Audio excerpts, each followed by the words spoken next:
दोस्त थी, लेकिन उनके रहन सहन में जमीन आसमान का अंतर था। संध्या जहाँ एक गरीब घर की लड़की थी, तो वहीं पल्लवी उसी गांव के एक अमीर जमींदार की बेटी थी। इत्तेफाक से दोनों की दोस्ती हो गई थी। ऐसे ही एक दिन दोनों अपने गांव के मंदिर से आते हुए एक दूसरे से बातें करती हैं। संध्या, तुम जानती हो मेरे पिताजी मेरे लिए रिश्ता ढूंढ रहे हैं, और अगर जल्दी ही मेरे लिए रिश्ता मिल गया तो मेरी शादी होगी। फिर तुम मेरी दोस्त होने के नाते मेरी शादी के हर फंक्शन में आना, ठीक है? जैसे हल्दी मेहंदी सब में।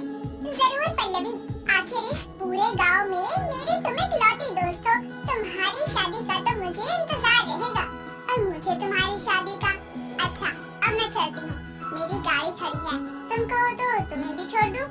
नहीं नहीं पल्लवी, मैं चली जाऊंगी। वैसे भी मुझे जाते हुए जंगल से कुछ लकड़ियाँ लेते हुए जाना है। पल्लवी अपनी गाड़ी में बैठकर चली जाती है और संध्या घर जाते हुए जंगल से कुछ सूखी लकड़ियाँ लेकर घर आती है, जहाँ उसकी माँ बाबा गंगा और मदन आपस में बातें कर रहे थे, और संध्या को आते देखकर कहते हैं, आ गई बिटिया, आजा आजा, तेरा ही इंतजार था। तेरे लिए एक बहुत अच्छी खबर है। तेरी दूर की मौसी है ना कमला, उसने तेरे लिए एक बहुत अच्छा रिश्ता बताया है। लड़के वाले अच्छे घर से हैं, बिना दान दहेज के शादी के लिए तैयार है। हाँ बिटिया, तू राज करेगी अपने ससुराल में। अब तू बता, तेरी हामी है तो हम रिश्ते की बात आगे बढ़ाए। माँ बाबा, जैसा आपको ठीक लगे आप करो, लेकिन मेरी शादी गांव में ही करना, क्योंकि मुझे अपनी सहेली को भी शादी में बुलाना है। अरे बिटिया, तेरी कौन सी सहेली है? माँ पल्लवी, वो बड़े जमींदार की बेटी, वो मेरी बहुत अच्छी दोस्त है। बेटा, हम गरीबों के घर की शादी में इतने बड़े लोग नहीं आते, ना हम उनके में जाते हैं। खैर तू वो छोड़, मैं तेरे रिश्ते की बात आगे बढ़ाता हूँ। संध्या के लिए रिश्ता आया है, ये बात वो अगले दिन पल्लवी को बताने के लिए मंदिर जाती है, लेकिन पल्लवी उस दिन मंदिर नहीं आती। ये देखकर संध्या उसके घर बड़ी हवेली जाती है, जहाँ उसको कोई अंदर जाने ही नहीं देता। कुछ देर बाद जब बड़ी दरवाजे के अंदर से बड़ी बड़ी दो गाड़ियाँ बाहर आती हैं, तब अंदर खड़ी पल्लवी की नजर बाहर खड़ी संध्या पर पड़ती है, और वो उसको इशारे से अंदर बुलाती है, जिसके बाद वो उसे गले लगाकर कहती है, संध्या, ये लोग जो अभी गए ना, ये मुझे देखने आए थे। मेरा रिश्ता पक्का हो गया है, अब मेरी शादी होगी। मैं तो बहुत खुश हूँ। अब मैं अपनी शादी की शॉपिंग करूंगी। हल्दी के लिए अलग लहंगा, मेहंदी के लिए अलग ड्रेस। वाओ, कितना मजा आएगा। बधाई हो पल्लवी। पल्लवी को एक गांव की लड़की से बातें करता देखकर उसकी माँ शारदा उसके पास आकर कहती है, पल्लवी, ये कौन है? माँ, ये मेरी दोस्त है संध्या, इसी गांव में रहती है। माँ, क्या हम शादी की शॉपिंग में संध्या को भी साथ रख सकते हैं? मुझे मेरी दोस्त की भी राय चाहिए। ठीक है पल्लवी बेटा, जैसा तुम चाहो। अब अंदर चलो, बहुत बातें डिस्कस करनी है। ठीक है।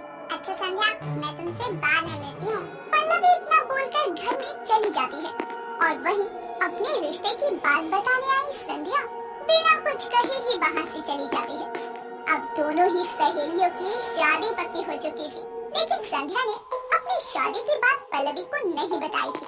अब पल्लवी की शादी की तैयारियां शुरू होती है, जहाँ वो संध्या को भी अपने साथ ही रखती है। ऐसे ही एक दिन हल्दी की शॉपिंग के लिए गई पल्लवी संध्या से कहती है, संध्या देखना, कैसा लहंगा लूं हल्दी के लिए? येलो में ही देखियो, थीम है ये मेरी हल्दी की। थीम मतलब क्या? अरे मेरा मतलब मेरी हल्दी में मेरे साथ साथ मेरे घर के सभी सदस्य, रिश्तेदार और यहाँ तक कि तू भी येलो रंग के कपड़े ही पहने हुए आएगी। हल्दी पीली होती है ना, इसलिए सबके कपड़े भी पीले होंगे। सब लोग पीले कपड़ों में कितने अच्छे लगेंगे ना। मैं भी माँ को कहूँगी मेरी हल्दी में भी ऐसा ही करे। पल्लवी अपनी हल्दी के लिए ड्रेस, ज्वेलरी से लेकर सब कुछ खरीदती है, और शाम को जब संध्या अपने घर आती है तो अपनी माँ से कहती है, माँ, मेरी शादी के प्रोग्राम में हल्दी भी होगी ना? हाँ बेटिया, उस दिन तुझको रगड़ रगड़ के हल्दी लगाएंगे। तो माँ, उस दिन ना सब पीले कपड़े पहनेंगे, ठीक है? सभी रिश्तेदारों को बोलना पीले रंग के कपड़े पहने, जिस दिन मेरी हल्दी होगी। और ना मैं भी एक अच्छी सी ड्रेस लूंगी। ये क्या कह रही है बेटिया? अरे हमारे रिश्तेदारों को बोला ना कि हल्दी में पीले कपड़े पहन कर आने को, तो कहेंगे पैसे दे दो, ले लेंगे। और ये सब पीले कपड़े पहनने वाला ड्रामा बड़े घरों में होता है। हमारे पास तो इतने भी पैसे नहीं है कि तुझे ही कोई नए पीले कपड़े दिला सके। और वैसे भी हल्दी में तो कपड़े गंदे ही होते हैं, इसलिए अपना कोई पुराना वाला पीला सूट पहन लियो। पर माँ, पल्लवी के घर जाने के लिए तो बेटी तेरे बाबा ने बोला था इन बड़े लोगों के साथ दोस्ती मत कर, उन पर पैसा है, वो जो सपने देखेंगे वो पूरे होंगे, हम गरीबों के नहीं। और जैसा तेरा सपना है ना तेरी हल्दी का, वो हम गरीब माँ बाप पूरा नहीं कर सकते। संध्या इस बात से बहुत उदास हो जाती है कि उसके पास तो खुद की हल्दी में पहनने के लिए कोई नई ड्रेस तक नहीं है, तो वो पल्लवी के घर कैसे जाए, जिसके चलते संध्या पल्लवी के साथ शॉपिंग पर जाना और उसके घर जाना बंद कर देती है। तो दूसरी तरफ पल्लवी की हल्दी और संध्या की हल्दी एक ही दिन पड़ रही थी, जिसके चलते संध्या तो अब चाहकर भी पल्लवी की हल्दी में नहीं जा सकती थी। दिन गुजरता है और हल्दी वाला दिन आता है। पल्लवी संध्या का इंतजार कर रही थी, लेकिन संध्या नहीं आती, जिस पर पल्लवी अपनी माँ से कहती है, माँ मेरी इकलौती दोस्त मेरी हल्दी में नहीं आई, तो मैं अपनी ये हल्दी कैसे एंजॉय कर सकती हूँ? प्लीज ना, आप मेरे साथ उसे घर चलो। बेटा तेरी हल्दी है आज, यहाँ सब तेरे लिए ही आया है और तू यहाँ से जाने के लिए बोल रही है? माँ शादी जिंदगी का बहुत खास पल होता है और मैं इस पल को अपनी सहेली के साथ एंजॉय करना चाहती हूँ। वो भले ही गरीब है और मैं अमीर, और वैसे ही पूरे गांव में उसके सिवा मेरे से बात कोई नहीं करता। ये सोचकर कि मैं अमीर हूँ, इसलिए मुझे मेरी इकलौती दोस्त के साथ ही अपनी हल्दी सेलिब्रेट करनी है। पल्लवी अपनी माँ के साथ गाड़ी में बैठकर संध्या के घर जाती है, जहाँ वो देखती है कि संध्या के घर के बाहर भी टेंट लगा है और वो एक पुराने से सूट में अपनी हल्दी के लिए आकर बैठी है। ये सब देखकर पल्लवी संध्या के सामने जाकर कहती है, वाह संध्या वाह, अरे मैंने तुझे अपनी सबसे अच्छी दोस्त माना, तुझे अपनी शादी की बात बताई और तुझे अपनी हर खुशी में शामिल किया, लेकिन तूने मुझे अपनी खुशियों में शामिल करना जरूरी नहीं समझा। आज भी मैं अपनी हल्दी छोड़ के ये देखने आई हूँ कि तू कहाँ है और तू यहाँ अपनी हल्दी मना रही है, वो भी मेरे बिना। पल्लवी मुझे माफ कर देना, मैं क्या करती, मैं उस दिन तुम्हें अपनी शादी की बात बताने आई थी, लेकिन तुम्हारी शादी की बात सुनकर मैंने नहीं बताया। पर तुमने कहा कि तुम मुझे अपनी शादी के हर फंक्शन में साथ रखोगी, लेकिन मैं ऐसा नहीं कर सकती थी क्योंकि मैं तुम्हारी तरह अमीर नहीं हूँ। तुम्हारी तो हल्दी भी थी हल्दी थी, लेकिन मेरी तो क्या हुआ? अरे मैंने तुमको कभी तुम्हारे गरीब होने का एहसास दिलाया? मैंने हमेशा तुमको एक दोस्त समझा और दोस्ती में अमीरी गरीबी नहीं होती, लेकिन शादी की तैयारियों में तो अमीरी गरीबी होती है ना। जहाँ तुमने अपनी हल्दी में पहनने के लिए भी नए कपड़े और गहने लिए, वहीं मेरे पास तुम्हारे यहाँ आने के लिए भी, छोड़ो मेरे पास खुद की हल्दी में पहनने के लिए भी कोई नया कपड़ा नहीं था। ऐसी हालातों में मैं अपनी सबसे अच्छी दोस्त को अपनी शादी के बारे में कैसे बताती? संध्या बेटा, माना हमारे परिवारों की आर्थिक स्थिति में अंतर है, लेकिन शादी जिंदगी का सबसे खूबसूरत एहसास है और ये खुशी के पल अपनों के साथ मनाना चाहिए। रही बात तुम्हारे पास हल्दी के लिए कपड़े नहीं है, तो पल्लवी ने अपने साथ साथ तुम्हारे लिए एक ड्रेस ली थी। और रही थीम हल्दी की बात, तो अब मेरी हल्दी तेरे घर होगी।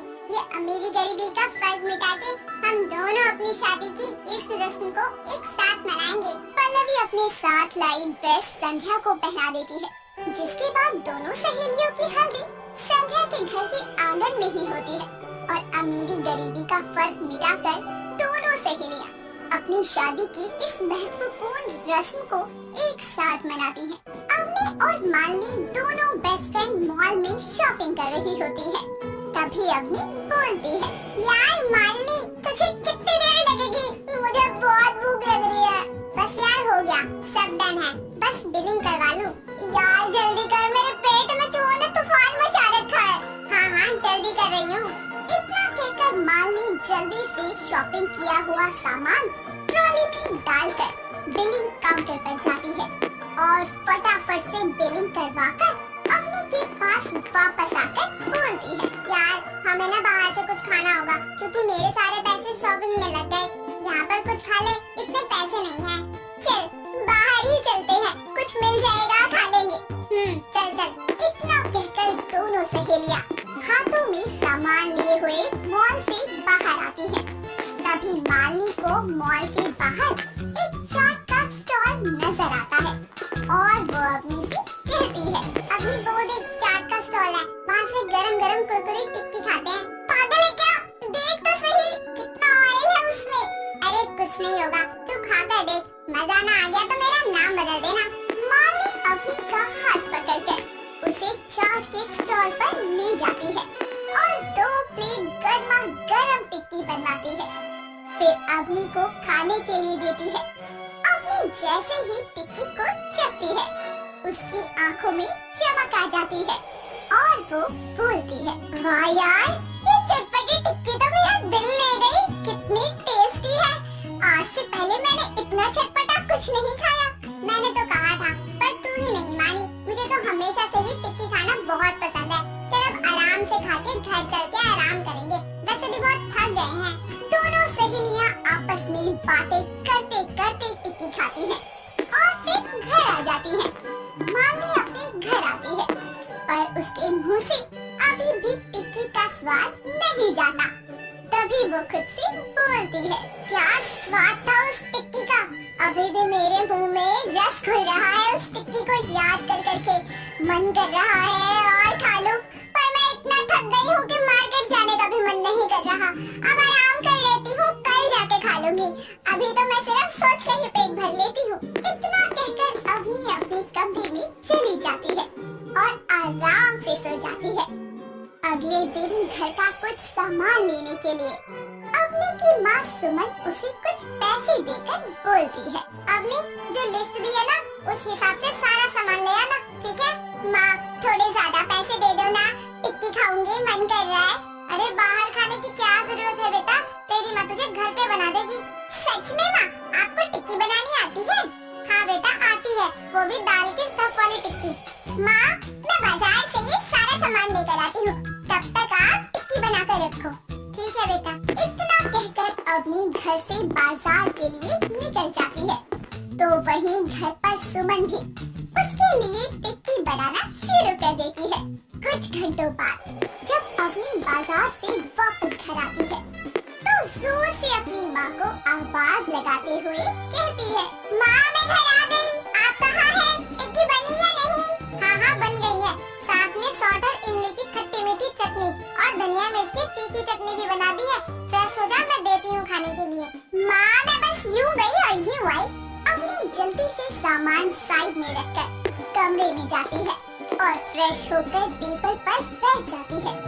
सुमन जल्दी से अवनी को हरी और लाल चटनी के साथ गर्मा गर्म टिक्की खाने को देती है।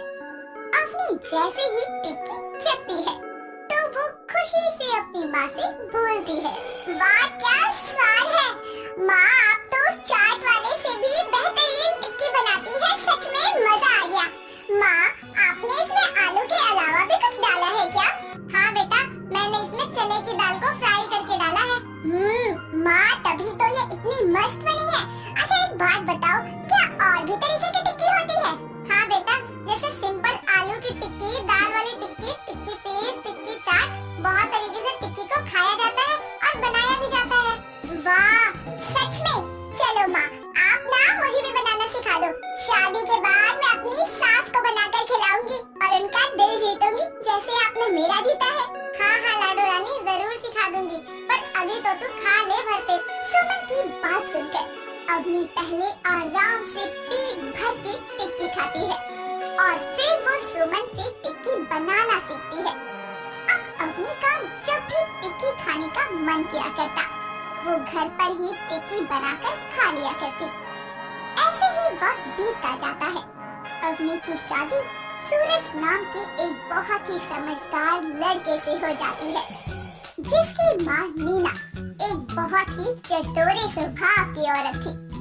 अवनी एक अच्छी बहू की तरह अपने ससुराल की सारी जिम्मेदारियां संभाल लेती है। ऐसे ही एक दिन नीना अवनी को आवाज लगाकर बोलती है, बहू एक काम कर मेरा। जी माँ जी कहिए, क्या काम है? बहू आज कुछ बढ़िया सा चटपटा खाने का मन कर रहा है, तो कुछ बना दे। ठीक है माँ जी, मैं आपके लिए टिक्की बनाती हूँ, मुझे भी बड़ी पसंद है। ठीक है, जा बहू फटाफट बना ला। जी माँ जी। इतना कहकर अवनी जल्दी से रसोई में जाती है और सुमन की बताई हुई रेसिपी से गर्मा गर्म आलू की टिक्की बनाती है और गर्मा गर्म टिक्की ही नीना को सर्व करती है।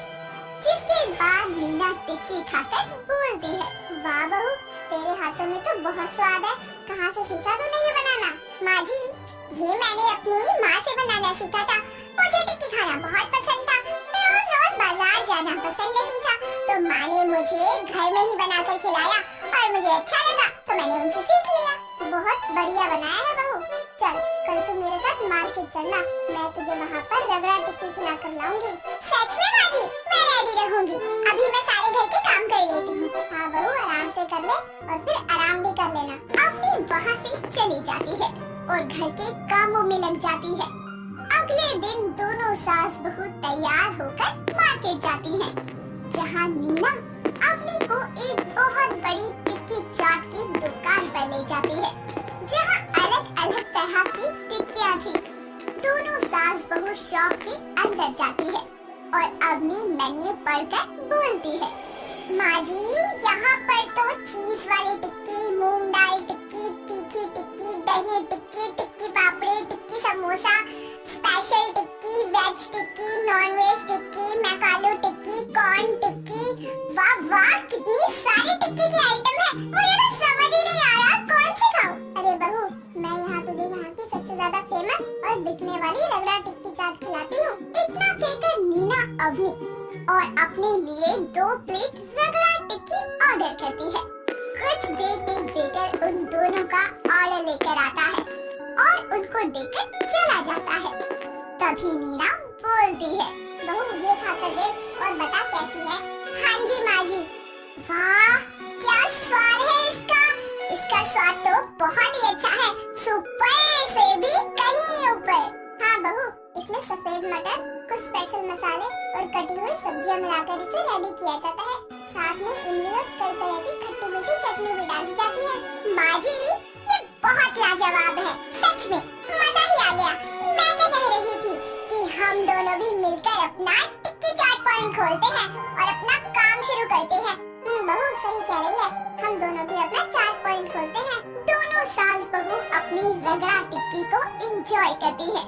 कुछ समय बीतता है। नीना और अवनी दोनों मिलकर अपना एक टिक्की चाट पॉइंट खोलती है। धीरे धीरे दोनों सास बहू का टिक्की चाट पॉइंट बहुत फेमस हो जाता है। बढ़ती सेल और फेम को देखते हुए अपनी होम डिलीवरी भी शुरू करती है। साथ ही काफी बड़े बड़े ब्लॉगर भी उसकी चाट पॉइंट पर ब्लॉगिंग करने आया करते। सुमन एक बहुत ही ज्यादा सुंदर और पढ़ी लिखी लड़की थी, जिसे घर के कामकाज करने बहुत ही अच्छे से आते थे। साथ ही उसे एग खाने का भी बहुत शौक था। वो हर संडे एग की कोई न कोई डिश बनाकर खाया करती थी। ऐसे ही एक संडे उसके कॉलेज की 2 फ्रेंड्स स्वाति और सुषमा उनके घर आती हैं। अरे तुम दोनों आज सडनली यहाँ कैसे? चलो चलो आओ अंदर। और बता बेटा क्या कर रही है? कुछ नहीं यार, नॉवेल पढ़ रही थी। अरे यार कुछ खिलाना अपने हाथों का बनाकर, पहले की तरह। मुझे पता है तू तो भुक्कड़ है एक नंबर की। जब देखो बस खाने की बातें ही सोचती है तुझे।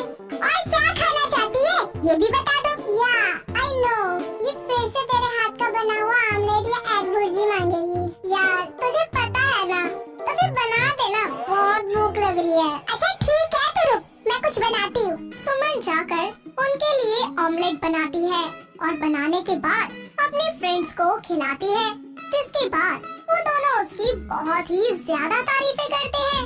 वाह सुमन, तेरे हाथों में तो जादू है। हाँ सही बोल रही है, बहुत अच्छा बनाती है तू। मन तो करे तेरे हाथों पर किस कर लूं। हाँ हाँ ठीक है, ज्यादा मक्खन मत लगा। और बताओ। इस तरह वो तीनों आपस में बातें करने लगती है और खूब सारी मस्ती भी करती है। कुछ ही देर के बाद सुमन की मम्मी श्वेता वहाँ पर आ जाती है और उनसे कहती है, अरे तुम दोनों आज यहाँ कैसे? अरे आंटी, हमने सोचा आज आपको इस पागल से फ्री कर दे, आपको बहुत परेशान करती होगी ना। ये तो बिल्कुल सही बोला तुमने।